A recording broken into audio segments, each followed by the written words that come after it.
parang problema niyan.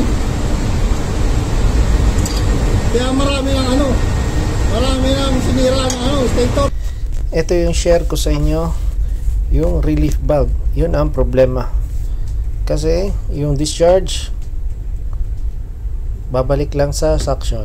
Dapat ang purpose ng relief valve, example, sarado yung discharge mo, tapos abot niya yung set point para hindi masira yung pump, babalik siya sa i-release niya, babalik niya dun sa suction. Yan yung spring, mayroong sira, naputol. Yan, palitan natin ng bago.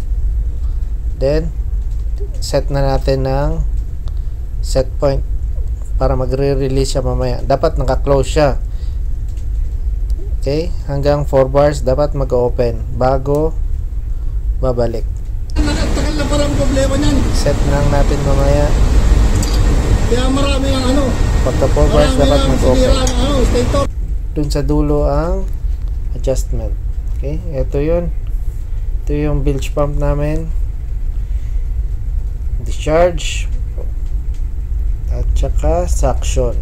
Ikot-ikot lang. Yan, naka-highlight. Diyan nakakabit yung relief valve.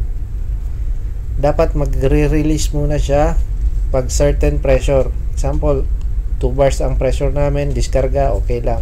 Pero pag nasirado yung diskarga, aabot siya ng 4 bars. Diyan pa yung safety niya na ibabalik niya sa suction. Mag-open yung relief valve.